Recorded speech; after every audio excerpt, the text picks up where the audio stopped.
2024 లేదా 25లో డిగ్రీ లేదా బీటెక్ చదివారా? సాఫ్ట్వేర్ జాబ్ కోసం ఎదురు చూస్తున్నారా? అయితే కోడ్ జ్ఞాన్ 100 డేస్ కోర్సులో చేరండి, జాబ్ సాధించండి. నమస్తే, వెల్కమ్ టు సుమన్ టీవీ. నేను మీ యాంకర్ సిరి. ప్రస్తుతం మనతో పాటు ఉన్నారు హైకోర్టు అడ్వకేట్ అలగిరి రవీంద్రనాథ్ గారు. ప్రాపర్టీ రిలేటెడ్గా ఎన్నో రకాల వీడియోలు చేసినప్పటికీ కూడా వారసత్వంగా వచ్చిన ఆస్తి ఏదైతే ఉందో, నేను వారసుడు అయినప్పటికీ కూడా ఆ ఆస్తిలో నాకు వాటా ఉండదు అని చెప్తూ ఉన్నారు. మరి ఏ సందర్భాల్లో వారసుడు అయినప్పటికీ కూడా ఆస్తిలో వాటా అనేది ఉండదు?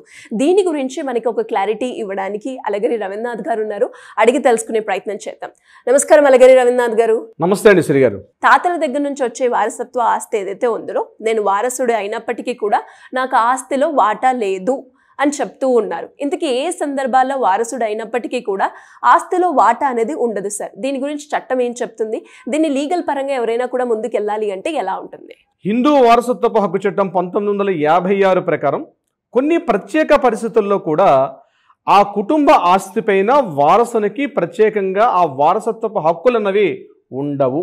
అతను వారసుడిగా పుట్టినప్పటికి కూడా ఆ ఇంట్లో కొడుగా 4వ జనరేషన్ కావచ్చు, 3rd జనరేషన్ కావచ్చు, ఈ రకంగా 4 జనరేషన్ నుంచి తాతల ముత్తాతల నుంచి ఆస్తులు వస్తున్నప్పటికి కూడా కొన్ని ప్రత్యేక పరిస్థితుల్లో ఆ యొక్క మనవడిగా కావచ్చు, ముని మనవడిగా కావచ్చు, కొన్ని ప్రత్యేక పరిస్థితుల్లో వారసత్వపు హక్కులు అన్నవి ఉండవు.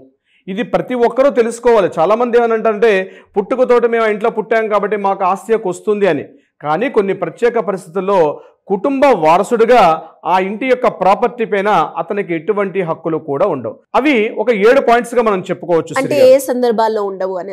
అవునండి 7 రకాలుగా చెప్తున్నాను. 7 రకాలుగా ఆ పాయింట్స్ లో 7 పాయింట్స్ నేను చెప్తాను. ఈ 7 పాయింట్స్ కేటగిరీ అంటే ఈ 7 కేటగిరీస్ మనం చేసుకుంటే, ఈ 7 కేటగిరీస్ లో ఉన్నటువంటి ఎవరైనా ఉంటే వాళ్ళకి కుటుంబ ఆస్తి పైన వారసత్వపు హక్కుని క్లెయిమ్ చేసుకునే హక్కు ఎట్టి పరిస్థితుల్లో కూడా లేదు. ముఖ్యంగా నెంబర్ 1 ఏంటంటే హత్య చేసిన వారసుడు. అంటే ఇతరత్ర కోపం మీద కావచ్చు, ఆస్తుల కోసం కావచ్చు, ఏదైనా ఇతరత్ర కారణాల మీద తన తల్లిని కానీ, తన తండ్రిని కానీ, తన బాబాయిని కానీ, తన పెదనాన్న గారిని, ఇంటి కుటుంబ సభ్యులు ఎవరినైనా హత్య చేసినటువంటి సందర్భాల్లో, అటువంటి సందర్భంలో ఆ పిల్లలకి ఆస్తి పైన వారసత్వంగా వచ్చే హక్కు ఉండదు. అంటే హత్య చేసినటువంటి వ్యక్తులు. అదేవిధంగా ఏ రకంగా హత్య అంటే ఏంటి సార్, మరి ఇంటి వాళ్ళని హత్య చేస్తే ఉండదు, బయట వాళ్ళని చేస్తే ఉంటుందా?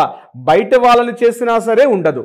ఒక ఇంటిలో ఆ కుటుంబ వారసుడి మీద హత్య నేరారోపణ కానీ, లేదా అతను మర్డర్ కేసులో ఇరుక్కున్నట్టుగా కానీ, మర్డర్ చేసినట్టుగా నేరం రుజువు చేసిన సందర్భాల్లో అటువంటికి కుటుంబ ఆస్తి మీద వారసత్వపు హక్కులు అనేవి ఎట్టి పరిస్థితుల్లో కూడా చెల్లవు. ఇది నెంబర్ 1. ఇది హిందూ వారసత్వపు హక్కు చట్టం సెక్షన్ 26 ప్రకారం క్లియర్గా మెన్షన్ చేయబడి ఉంది. ఇందులో ఫస్ట్ పాయింట్, నేరస్తుడు అనుకున్నవాడు లేదా హత్య చేసినటువంటి వ్యక్తికి ఎట్టి పరిస్థితుల్లో కూడా కుటుంబం యొక్క వారసత్వపు హక్కులు అనేవి వర్తించవు. నెంబర్ 2, మతం మారినటువంటి వ్యక్తి. అంటే హిందూ ఫ్యామిలీస్లో పుట్టి అతను ఇస్లాంలో కానీ, క్రిస్టియన్స్లో కానీ మతం మారితే ఆ కుటుంబ వారసత్వంగా వస్తున్నటువంటి ఆస్తి యొక్క ఏదైతే ఉంటుందో, మతం మారినటువంటి వ్యక్తికి అంటే ఇస్లాం కానీ, క్రిస్టియన్ కానీ, ఇతరత్ర ఏవైనా. మళ్ళీ హిందూయిజం అంటే ఇక్కడ సిక్, జైన్స్ వీళ్ళందరినీ కూడా హిందువుల కిందకే తీసుకొస్తారు. కాబట్టి ఒక సిక్గా మారిన, ఒక జైన్గా మారిన ఈ కేటగిరీ అంటే హిందువుల కిందకే వస్తారు. కాబట్టి వీళ్ళకి కాకుండా ఒక ఇస్లాం మతంలోకి మారిన, ఒక క్రిస్టియన్ మతంలోకి మారిన ఎట్టి పరిస్థితుల్లో ఆ వ్యక్తికి వారసత్వపు హక్కులు అన్నవి చెల్లవు. It's number 2 point. Number 3 point, చట్టబద్ధంగా దత్తత తీసుకున్నటువంటి పిల్లలు. అంటే వీరు ఈ తండ్రికి ఎంతో ఆస్తుంది, కానీ ఈ పిల్లడు చట్టబద్ధతగా వేరే ఇంటికి దత్తతకి వెళ్ళాడు అనుకోండి, అడాప్షన్కి వెళ్ళాడు అనుకోండి. అంటే ఈ వ్యక్తికి ఒక బాబుగా ఈ అబ్బాయిని వేరే వాళ్ళ దత్తత తీసుకున్నారు, అడాప్షన్ తీసుకున్నారు. అటువంటి సందర్భాల్లో కూడా జన్మనిచ్చినటువంటి తండ్రి ఎవరైతే ఉన్నారో, తను ఎవరికైతే తను స్వతహాగా జన్మించాడో ఆ తల్లిదండ్రుల ద్వారా వచ్చినటువంటి ప్రాపర్టీ ఏదైతే ఉందో, ఆ ప్రాపర్టీ ఎట్టి పరిస్థితుల్లో కూడా దత్తతకి వేరే ఇంటికి వెళ్ళాడు. కాబట్టి వీళ్ళ త్రూగా ఏదైతే ప్రాపర్టీ వస్తుందో ఈ ప్రాపర్టీ ఈ అబ్బాయికి వర్తించే అవకాశం లేదు. This is point number 3. Point number 4, అక్రమ సంబంధాల ద్వారా పుట్టినటువంటి పిల్లలు.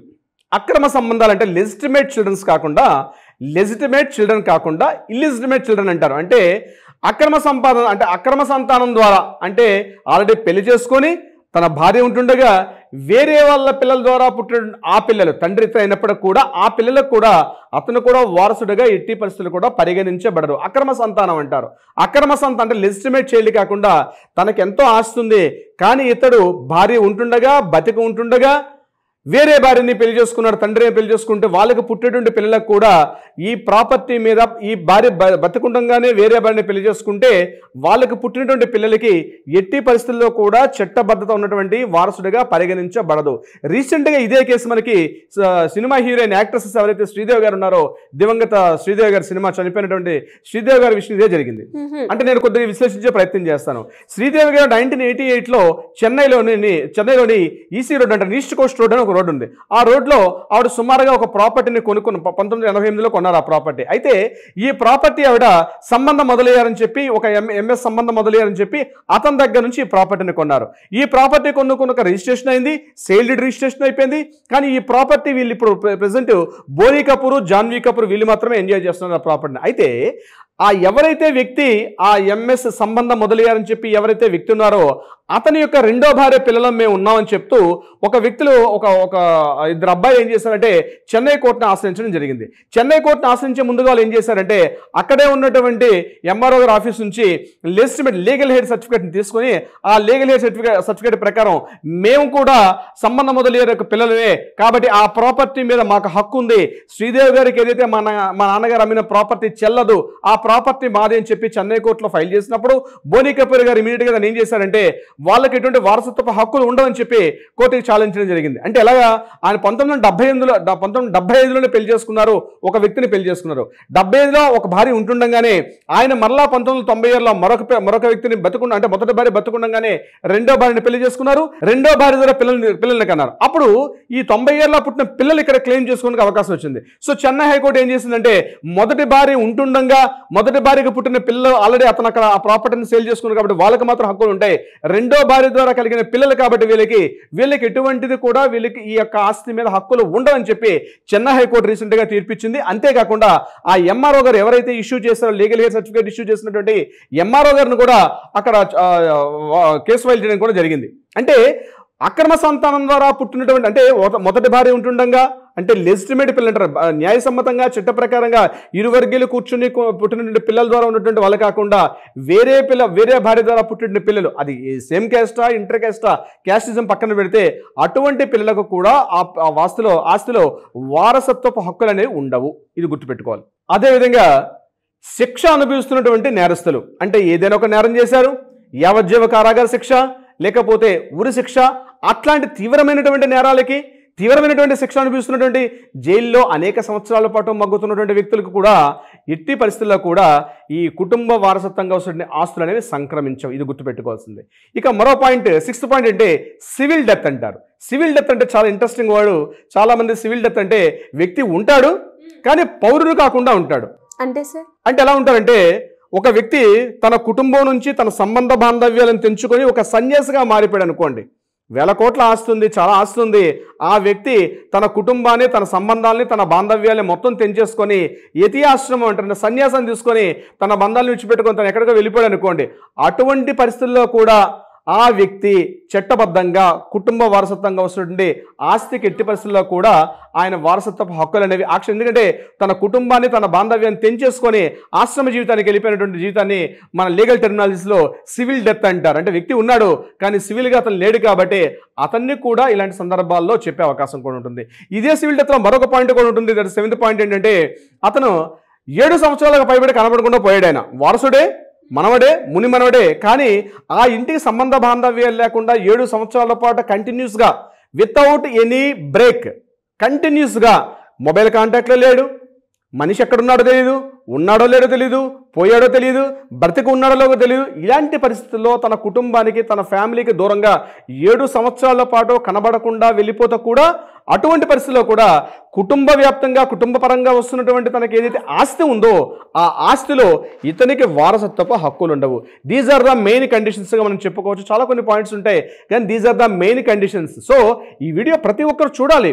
మా తాత సంపాదించుకున్నాడు, ఎందుకంటే ఈ మనం ప్రాపర్టీస్ విషయంలో సరిగారు ఎప్పటి నుంచో మనుషుల విలువల కన్నా ఆస్తులు ఈరోజు బాగా కోట్లు అయిపోయినాయి. ఇప్పుడు 100ల్లో ఉన్నటువంటి గజాల్లో కావచ్చు, ఎకరాల్లో ఉన్నటువంటి ప్రాపర్టీస్ ఈరోజు కోట్ల రూపాయలకి వెళ్ళిపోయిన తర్వాత ఇలాంటి సందర్భాల్లో కుటుంబ వారసులుగా పరిగణించబడరు కూడా తెలుసుకోవాల్సిన అవసరం ప్రతి ఒక్కరికి కూడా ఉంది. ఎందుకంటే నాన్నగారు సంపాదించేశారు, తను మాత్రం జల్సాగా నేను పుట్టాను కాబట్టి నాకు ఈ ప్రాపర్టీ వస్తుంది అనుకోకూడదు. ఇప్పుడు నేను చెప్పినటువంటి ఈ 7 కేటగిరీస్లో ఏ ఒక్క కేటగిరీలు ఉన్నా ఎట్టి పరిస్థితుల్లో కూడా కుటుంబ ఆస్తిని క్లెయిమ్ చేసుకునే హక్కు వీరికి ఉండదు సిరి గారు. Great information sir. నిజంగా ప్రతి ఒక్కరు కూడా అంటే వారసుడు అని అనుకుని నాకు ఆస్తిలో హక్కు ఉంటుంది, ఇది నాదే అని ఎవరైతే ఈ ఆలోచన ధోరణిలో ఉంటారో వాళ్ళందరూ కూడా ఈ వీడియో అనేది 1-2 సార్లు చూస్తే ఎంతో క్లారిటీ అనేది వస్తుంది అని చెప్పొచ్చు. నిజంగా సార్ చాలా క్లియర్గా చాలామందికి ఉపయోగపడే వీడియోని మీరు ఈరోజు మాకు అందించినందుకు ధన్యవాదాలు. అండ్ అందులో భాగంగానే ఇంకా ఎవరికైనా కూడా ప్రాపర్టీ రిలేటెడ్గా కావచ్చు, ఫ్యామిలీ రిలేటెడ్గా కావచ్చు, ఎన్నో రకాల సందేహాలు అయితే ఉండడం సహజం. అలాంటి సందర్భాల్లో ఎవరైనా కూడా చట్టాన్ని అప్రోచ్ అవ్వాలి, లీగల్ పరంగా ముందుకెళ్ళాలి అనుకున్నప్పుడు ఏ రకంగా మిమ్మల్ని అప్రోచ్ అయ్యే ఛాన్స్ ఉందంటారు సార్? వారసత్వ హక్కులకు సంబంధించి ప్రాపర్టీ మ్యాటర్స్లో కావచ్చు, లేకపోతే ఇతరత్ర సంబంధించి లీగల్గా ఇటువంటి సలహా సంప్రదింపులు కావాలంటే తప్పనిసరిగా కింద స్క్రోల్ అవుతున్న నెంబర్ని కాంటాక్ట్ చేయండి. మా లీగల్ టీమ్ మీకు అప్రోచ్ అవుతారు. అది కాకుండా బిజీగా ఉంటే అట్లీస్ట్ వాట్సాప్లో మెసేజ్ చేయండి. డెఫినెట్గా మీకు లీగల్ టీమ్ కాంటాక్ట్లోకి వస్తారు, సరైనటువంటి సలహా సంప్రదింపులు ఇచ్చే ప్రయత్నం చేస్తారు. ఒకవేళ కోర్టులో వివాదాలు ఉంటే వాటికి కూడా పరిష్కారం చూపించే దిశగా ప్రయత్నం చేస్తారు సిరి గారు. Thank you sir. Thank you so much. Thank you so much అండి సిరి గారు. సుమన్ టీవీలో మీ పర్సనల్ అండ్ బిజినెస్ ప్రమోషన్స్ కోసం కింది నెంబర్కి కాంటాక్ట్ చేయండి.